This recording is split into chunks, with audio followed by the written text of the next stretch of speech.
I said to Ricardo, I'll come back to him after the three panelists spoke, but I'm going to disappoint him. I'm not going to bring the audience in. I'm going to allow one round, a first round, then I'm going to ask Ricardo in particular to respond, and taking into account also to some of the pointers that came from your colleagues, and then if there is time for a second round, I would permit that. So the floor is open. I'm going to ask you, so just carefully about this house rule, be crisp and to the point. Thank you. Gentleman over here, one, could I see another hand? One over here.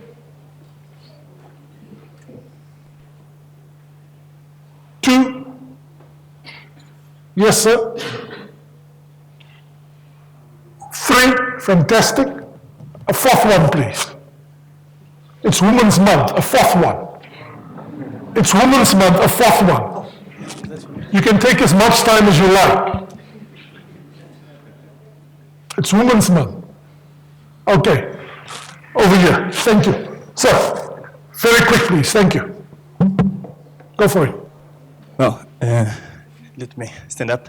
My name is Fredson Gilling. I'm actually Mozambican. And I've read your book. I found a lot of parallelisms between what's happening in Mozambique and in Angola. Come again? I mean, everything. Just everything. So, I've got two very short questions. So, sorry, I'm with the Rosa Luxemburg Foundation, Johannesburg office. Go for it. So, my first question is, Ricardo, how much do you think the post-war Angolan political and economic institutions inherited from the ones that Angola had during the colonial era? Because you don't discuss that in your book, you don't talk about that. Yeah, and because I don't think Angolans had much time to deal with the colonial legacy. Second question? Yeah. The second question is, where do you see the Angola you describe in the book heading to? Is it heading to a kind of Zimbabwe that we see today, a lot of non-democratic, non-development at all, or you see something like... Thank you. Thank you. Those were very good questions. Fantastic. Just give it to the gentleman here, behind you. Sir, I haven't forgotten about you. I'm coming to the two of you there. Thank you. Yes, sir. Good afternoon. My name is Artur Miranda. I'm actually Angolan, and I'm one of the few that made a life and a career without the party and the help of MPLA. So we're looking for one, here is one. My question to you is, you've talked a lot about the missed opportunity of Angola. I've been managing multinational companies in Angola for the last 6 years, so I identify a lot with what you said. My question to you is, do you think there's still an opportunity to change, one? And second, how you see Angola, if there is no change, ending up by 2020? Right. There's also something called divine intervention, eh? Okay. Gentlemen there at the back. Alan Smuts. Both Ricardo and Justin mentioned the Creole question but never expounded. Just like them to summarize what that is. Thanks. Please take your cue from that gentleman. That was very disciplined indeed. You're under pressure, right? So, to follow his example. Thank you. Yes, hello, my name is Pumlani Majosi, and I'm a youth coordinator at the Free Market Foundation in Bryanston. I've read somewhere, just weeks ago, by some sort of an article from the Brookings institutions, where they are saying that even though Africa is growing quite very fast over the past 15 years, but then poverty has kind of risen. So I want you to explain in terms of what is your view on that. On what specifically? Okay, I'll explain it for you. I'll unpack it for you. So, carry on.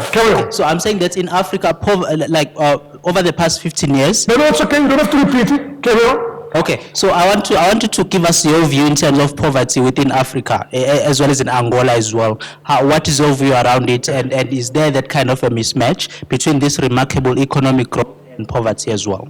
Great. You got that. Okay. Ricardo, over to you.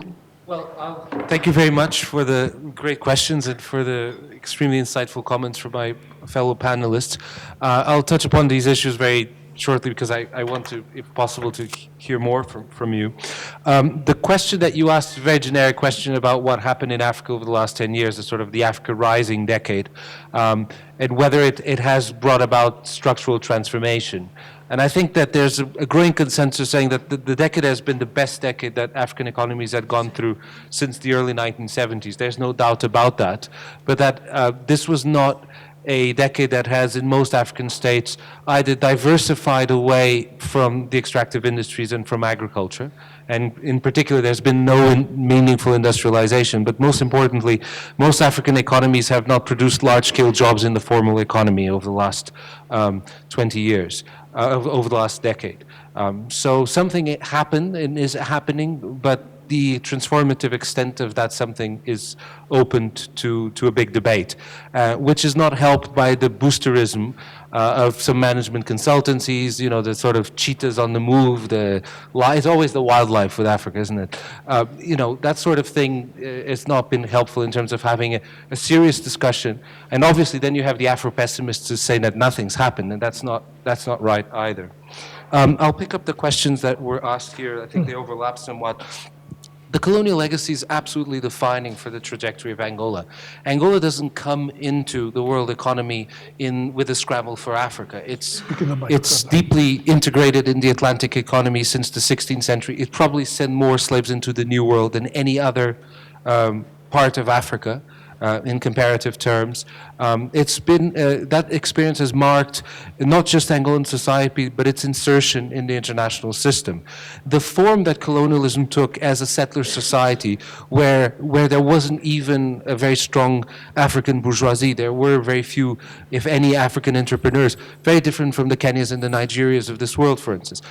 Also, the way independence came, both with the Liberation War and with a mass exodus of skilled people who were mostly settlers.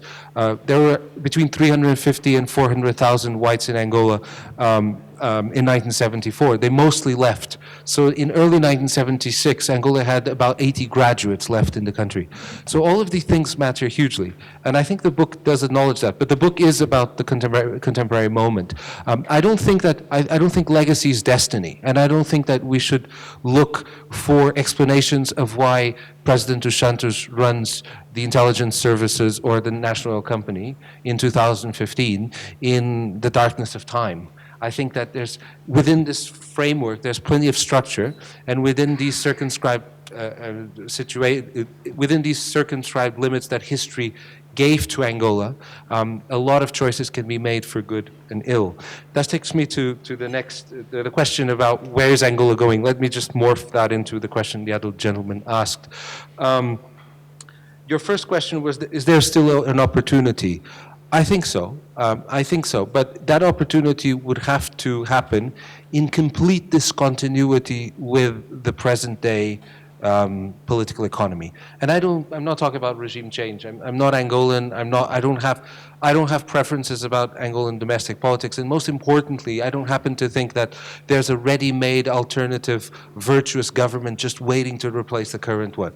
That's not how things work, as we've seen with the Arab Spring. I do, however, think that Angola is a very well-endowed country. It is a country that is not a fiction. There is an Angola. I'm not sure if there is a Congo, but there is an Angola. And in 100 years, there will be an Angola. And there is an Angola that believes in itself, that has resources, that has some references that allow Angolans to think of their future together. And I do think that Angola is amenable to the right policies, as long, and this is the key factor, as long as Angolan elites are trying to develop the country. Because you can be trying to do good things and fail, but if you're trying to line your pockets, or if you have a moral community that encompasses yourself, your family, and your mates, but doesn't really encompass anyone else, then you're not really trying. And according to those parameters, if Angola doesn't change that, then it's not going to go anywhere. What does that mean in practice? It means that all of the energies that were brewing over the last decade, but because of this social demobilization brought about by the end of the war, weren't politically salient, they now are. And all of this is coming to a head. All of this is going to matter. The youth bulge, the radical decrease in oil revenues, which doesn't allow the government to buy off the key constituencies, as Rafael mentioned, as it used to. I think last year's, or is it 2013's, Angolan Armed Forces budget was a security sector budget was $7 billion. It's absolutely extraordinary, biggest in sub-Saharan Africa. A lot of this is just a procurement budget for generals to go off shopping. That's how you keep them happy. There's no budget for next year. So you can see how this is going to be important. But I am also very heartened by the fact not only that there are social movements in Angola, and people are yearning for the right sort of society, right? I mean, a lot of people criticize the fact that in the Arab Spring, people didn't like the status quo ante, but then they were postulating societies that weren't free either. I think in Angola there are many people who want very conventional things. They want a free society, and they want a service delivery modern state. Doesn't sound very eccentric. So I believe that in the fullness of time, Angolans, if they mobilize, they can get it. But as I say in the book, there's no such thing as a free lunch, and no one is going to give a decent society to Angolans for free. They're going to have to go for it. Shall I just pick up on a couple of the other questions, or? Sure. Before you do that, Ricardo, let me just get a sense. How many more people are interested in asking questions or making interventions? Right. So I'm going to limit it to 4 more after this. So Ricardo, please go ahead. 1, 2, 3, and I say 4. I'll actually. 4. I'm curious to hear from you, so I'll just pick up the Creole question, and then if I can at the end, I'll pick up. I am going to give you the last word, but go for the Creole question quickly. This is a gross oversimplification, and I hope you allow me to say, please read my book, because it's a complex society. A lot of societies in Africa, say in parts of Central Africa, really were taken over by Europeans over a very short period of time between the 1880s and the 1890s. Now, in Angola, there are coastal parts of Angola like Luanda, which was created in 1575. That's about 35 years before Cape Town. Some parts of eastern Angola were properly tamed by the colonial government in the late 1930s. So what differentiates different Angolans in terms of their relationship with the state is not just different periods, it's different centuries. And these different centuries of incorporation into the colonial culture have produced very different cultures. And to, again, simplify somewhat, the people of Luanda, of Benguela, mostly don't speak African languages anymore. They have a long acquaintance with the Atlantic culture. They were very much part of the slaving economy of the South Atlantic in the 17th and 18th century. They are, in a way, more Caribbean than they are African. And they have historically looked at Africa, in other words, the African inhabitants of the hinterland, in a deprecating way, in a sort of savage way. And there's a sort of implicit civilization / savagery dimension to Angolan politics. With UNITA itself speaking about the people of Luanda, the supporters of the MPLA, as the quote-unquote Creoles, deeming them mostly mixed race people, which is, in fact, being a Creole is not about race. You can be, quote-unquote, a Creole and be entirely black or white. It's a cultural category rather than a racial category. But Savimbi used this idea that the people from the coast were non-Angolan. They were actually the children of the Portuguese, that the MPLA was if you will, an alien object that looked down upon average Africans, and that, in turn, UNITA represented Africanness. It represented the cry of the oppressed from the hinterland.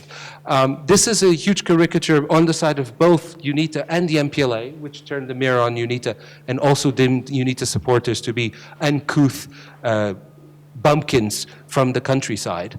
But there's a truth to it in terms of mutual perceptions, at least. And certainly the MPLA, although it styles itself a national party, it does have that coastal sort of assumption, partly because leading families that run the MPLA do come from that coastal background. But I think most importantly, there's this understanding that the Angolan nation is defined in Luanda. It is defined through the Portuguese language. It is defined through a process of modern nation building. And that rural Angolans are, in a way, pre-Angolan. They're tribal, they're caught in parochial identities. So by definition, the nation-building project of the MPLA, which phrases itself in egalitarian and inclusive terms, it is premised on this implicit asymmetry between the bigger Angolans and the smaller Angolans. I hope I gave you a hint of how this, you can imagine how this plays out, not just in terms of how you are given status and how you're not given status in Angolan society, but more prosaically how this plays out in terms of social expenditure, with practically no money spent on the countryside. It's interesting, Ricardo, how you feel the need to really spend a comprehensive set of time to explain that particular question. It still begs the question, is there an underlying tension in that society that we're uncomfortable to talk about? Okay, last round. I'm really going to bring this to a close in 10 minutes. Trust me, I think one of the reasons why I'm asked to be facilitator is because it brings out the bouncer in me. So try. But I'm over here. Microphone. Right here in front. So I've now moved towards the center. Hi. Claudia Gastro from the University of Witwatersrand. So my question, I've read the book and I loved it. So I have a question about kind of the hegemony narrative, because the book is very much looking at this MPLA project of creating hegemony. And yet my feeling from my own time in Angola is that I know very few people ever really bought into the project as something which was realized, right? This ongoing disillusion. And so if you were, and this is not your book, but if you were to kind of go back and look at the last 10 years as a narrative of ongoing disillusion rather than a process of implementation of hegemony, what would that kind of popular political imagination on the ground look like in Angola? And how would we read kind of the current political situation? Because people focus a lot, I'll be quick, people focus a lot on the protests, but in a sense, that's only a very recent emergence of what it seems to me has, for a long time, been a general not buying into the project, not taking seriously the smoke and mirrors, right? And so how would you kind of, if you were going to kind of go into the ground, on the ground, go into the Bairush, think about what that political project and what's coming from that is? Thanks. I know where the epicenter of power lies. Do you want 30 more seconds? No. Sure, okay, great. Yes, over here, thank you. I haven't read the book, but the question is, despite the massive human rights violations that you have described in Angola, why has it escaped Western criticisms in comparison to Zimbabwe? Fascinating. Third. Yes, sir. And then there was a fourth hand. Yes. Yes, you. Thank you. Go for it.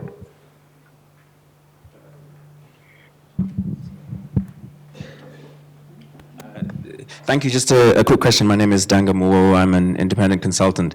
My question was related to, I think, what sounded like the creation of an Angolan sovereign wealth fund. And I was wondering if this will, in fact, if there's any chance that this could be anything like what we've seen in the Middle East, where actually, you have actual cash handouts to people on the ground, and people's welfare does, in fact, improve, even though you may keep a very repressive oligarchic government in power, and if there is, in fact, potential for that to happen in Angola. Thanks. Right. Let me not discriminate. Just hand the mic to this gentleman. Please, sir, be crisp and to the point. Evening. Thanks. My question is, are there any practical experiences we can look at across Africa as society to hold our governments accountable? Fantastic. Is there any examples you could share with us, even from the rest of the continent, on how we could hold our governments more accountable? Was that correct? Okay, I was listening, actually. Thank you. Last but not least, yes, sir. Thanks. You've said a lot about urban Uganda, about Luanda in particular as this gleaming city that wants to be like Dubai, and how Luanda is this sort of legitimizing project for the regime. But I'd be interested to know what's happening more in rural Angola in terms of, you spoke about, for instance, this youth culture, this urban youth culture that expresses this sort of youth angst, but maybe you can say a thing or two about what's happening in the rural areas. Great. So I'm going to put you on the spot now. Justin, do you want to take 30 seconds or half a minute, whichever you're comfortable with? Just a parting shot from you. Just picking up a few points there. why is poverty growing as the economy grows? There's no necessary connection between economic growth and the reduction of poverty. I think there are plenty of examples to disprove that. You need a strong state to make sure to make sure revenue is spent in the right way, that social investment takes place in the right way. The irony, of course, is Angola has a massively strong state, but it's ensuring that, as Ricardo explains better than anyone else, that the money is certainly not spent on the poor. Why so little attention from abroad compared with Zimbabwe? Excellent question. I think the fact that there is so much attention on Zimbabwe has to do with the global dominance of British media and the narratives that it feeds into American and other Anglophone media. The fact that Robert Mugabe first crossed swords with Tony Blair in the late 90s, that meant Zimbabwe since then has been rubbished in the international media. Angola, because it's seen as being outside of the English-speaking world, and I know this as someone who's worked for international media, a country where English is not a dominant language might as well not exist. I think that's the short answer. Examples of holding other governments accountable. South Africa, Mozambique, okay, ultimately you can question how effective it is, but countries with a free and independent media, there is at least a mechanism for accountability, and South Africa and Mozambique are the two examples I know best. What goes on outside Luanda? In the strictly rural areas, very little. There are other urban centers outside Luanda, of course. And, sorry, Michael, was your question about resistance, or? I had Raphael's book in mind because he paints a picture of extreme repression and resistance basically. I mean, my experience of that is there's much less resistance much less space for resistance outside of Luanda. The relatively free, and I emphasize relatively free media environment of Luanda and its size means that things tend to happen there. Whereas even in a relatively large town like Wambo, state security is ever present. Thanks, Justin. Raphael? Any final observations, comments? Yes. I will just mention the Sovereign Wealth Fund. It's a very good example of how a personal project of the president was promoted internationally as a good thing for Angola's economy. Basically, it was the president endowing his son with over $5 billion a year in oil money with no accountability whatsoever. And just recently, I discovered that a bank set up by the son was actually getting money from the fund with no accountability whatsoever on some green projects that in fact could not be accounted for anything. And I'm talking about $100 million in just one go that went to the Son's Bank, from the fund to the Son's Bank without any explanation. But basically, it's also upon Angolans to continue to expose corruption, because for me, corruption is one of the key elements of power maintenance in Angola. It's how the president, through this system of corruption, has been able to create the idea in the country that the resources of the country are a sort of lottery, and people, if they play right, they can get the lucky numbers and be rich as well. So Angolans somehow are also illusioned with the idea that at some point, if they get the party membership card, if they abide by the rules of the ruling party, they might get lucky and be so rich without having to work or do anything. And that's basically the karma of Angola's economy. Thanks, Raphael. Elias? I'll just take up the issue of human rights. You know, Angola has a very good constitution, but we also have a very good government who knows how to violate the constitution. So our government does not respect the constitution.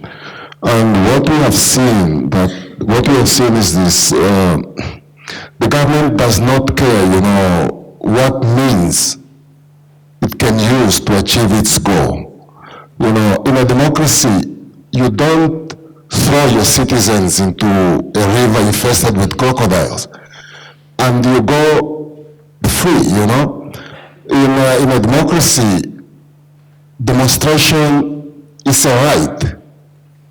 You don't suppress it. In a democracy, people are free to speak. Right now, we don't have a free media in Angola. Most 99% of the media in Angola are controlled by the political elite, the economic elite. And that's one of the reasons that what happens in Angola doesn't come out so easily, because the government of Angola knows the power of information, and they restrict information, they control the information.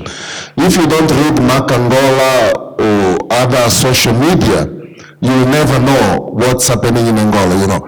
In April, that was April, there was a huge massacre of this religious group. People suspect that there are thousands that were massacred because of their religious belief. In a democracy, where the government, where a state was supposed to respect, you know, religious belief. So we see that, repression of basic liberties is key for the maintenance of a dictatorship, not of a democratic regime, but of a dictatorship. Unfortunately, this is the reality in Angola. Thanks for that. It's only proper if we give Ricardo the final word. Ricardo, just deal with some of the questions you still want to respond to, and just a final set of observations from you. Thank you. Thank you very much, Chris. The excellent question that Claudia asked very much connects with the points that Justin had raised earlier. The question of hegemony, the question of this sort of totalizing project of social control. In the book is not about popular perceptions. It's ultimately about the elite project. So I spent some time explaining how their mindset works. And the question that Justin asked was, is it going to work? Was it ever going to work? What happened during those 10 years? I think that we need to understand why they almost seem to get away with it for a few years. I pointed to a few explanations in my earlier presentation.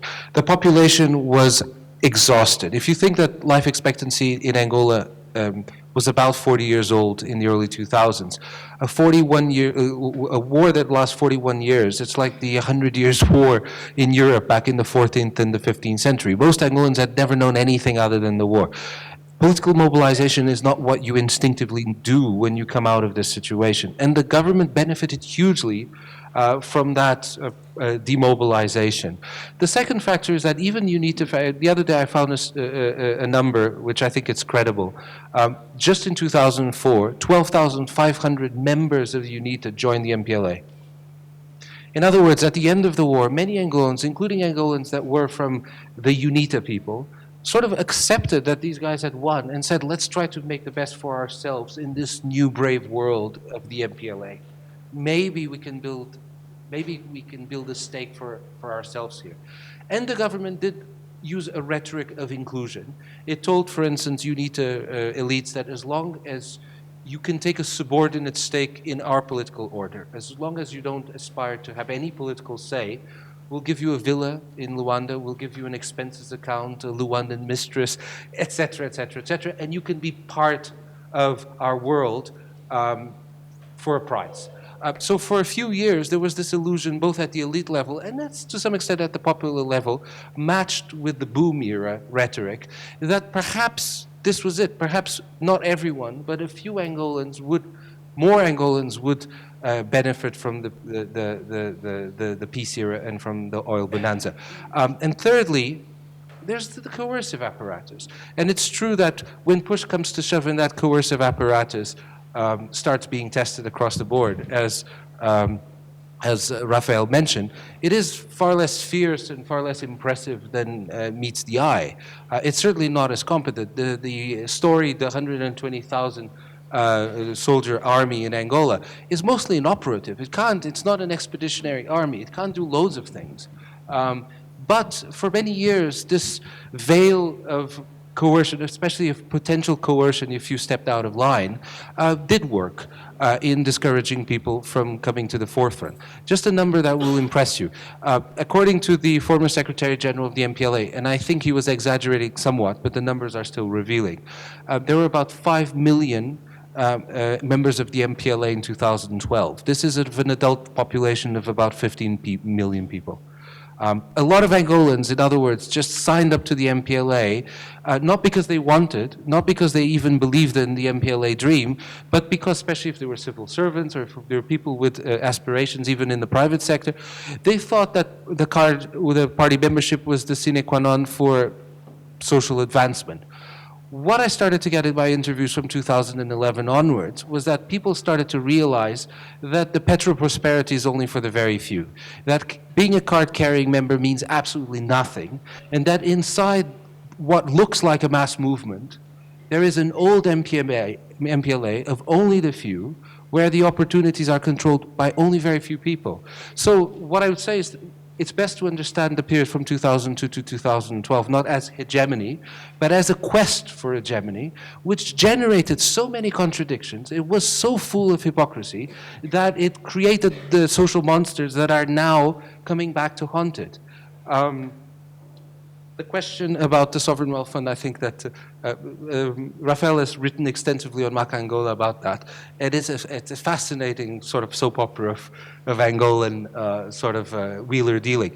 The president's son is the head of the Sovereign Wealth Fund, and he has more or less complete discretionary power over that money.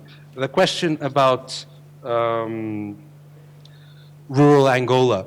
I think that the situation that Rafael so brilliantly wrote the book about in Lunda North, which is probably the 4th largest diamond producing area in the world, is quite exceptional. I think Angola is an enormous country, and you have all sorts of local realities, some of them more coercive. What you have in general is from 2002 onwards, the government decided that it would control the countryside in a way it had never done in the post-colonial period. So there were large swathes of the country that had never been governed by the central government. The process, with some differences having to do with the challenges that the government faces in particular areas like Cabinda and Lunda North, the mindset in Luanda has been more or less the same. That they need to occupy and administer, create a grid, and control the countryside. And most important, they see the populations in the rural areas as voting banks, as easy to control populations. So arguably, we've gone through a paradox over the last 10 years that areas that are historically not controlled by the MPLA are much more tightly controlled now than the urban regions. So there's more freedom in Luanda. That information, as Elias was whispering to me here, doesn't circulate outside the major cities. So the countryside, for the time being, is actually quite coercively dealt with, as the very extraordinary massacre in Wambo in April shows. A final set of questions. There's so many good ones, but I think there's a subset of the question that you asked. What is happening in the shanty towns, in the popular neighborhoods? As the current movements show, there's a huge amount of turmoil. What the political scientist, or rather the would-be historian in me, hesitates to think of is, I don't think that every protest movement in Angola is going to embody itself in an emancipatory, progressive, social democratic agenda. We would like to think that as the MPLA deprecatingly calls the people in the shanty towns, they call them the lumpens, that the lumpens are all going to come together around a good agenda. I think the opposite, the criminalization of the slums, is also happening as we speak. I think that there are very powerful ethnic agendas within Angola, but also xenophobia against expats, which in Angolan society, for all the sniping against whites and Chinese, mostly materializes as violence against other Africans, especially Congolese. I think those forms of popular mobilization from below are just as likely, if not more likely, as a progressive political movement. In other words, if we want a progressive political movement in Angola, we'll have to see Angolan society actively fight to build that movement. It will not be spontaneously generated by the all too real grievances. And the final point is the point about access that Justin asked before. I was actually quite careful in the book, and a lot of the quotes, for instance, I think Lara Poston wrote a review of my, very flattering review of my book, in which she said, oh, how did he get this access, and how did he find these things? And he quotes a few, she quotes a few examples. Actually, those examples are from the Angolan media, right? The Angolan media is how even the state media, which is completely jinxed by the status quo, so much stuff comes through nonetheless, unselfconsciously. But for the elite access that I had, I think there are two things, and all of you know this all too well. Inside what looks like a very unitary movement, there's a lot of dissatisfaction. A lot of people have resentments against the president.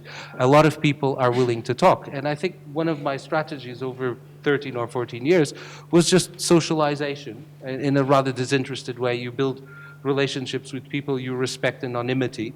You don't use anonymous interviews for making points that you couldn't otherwise prove. And if you see most of the factual statements, all the factual statements that I'm making, I always find a paper trail and I always find other sources to make the case.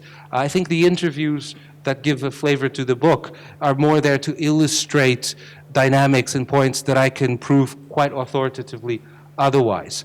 But again, the earlier point that I make is that there is no, you can't cut corners on this. You just have to invest a massive amount of time at the ground level, which is exactly, by the way, what Justin did in his work in the Highlands, in his work on the war.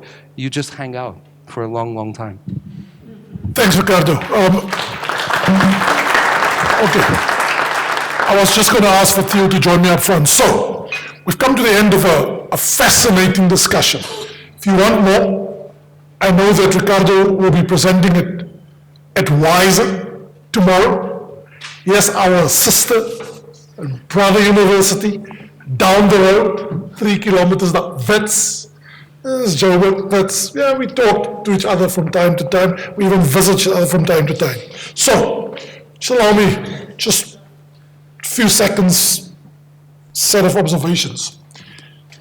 So there's a lot being said at the moment about the Africa Rising narrative that we need to problematize.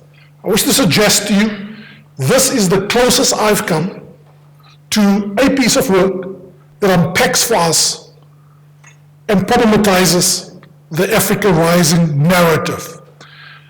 So welcome to Southern Africa, for those of you from the region. The subcontinent with the most unequal states in the continent, 7 of the world's most unequal societies in the world come from this region. It's also the region where you have 7 of the world's fastest growing economies. So what is this Africa Rising narrative telling us? There's an obsession with GDP growth. There's an obsession with commodity, extractive industries and investments and searching for it.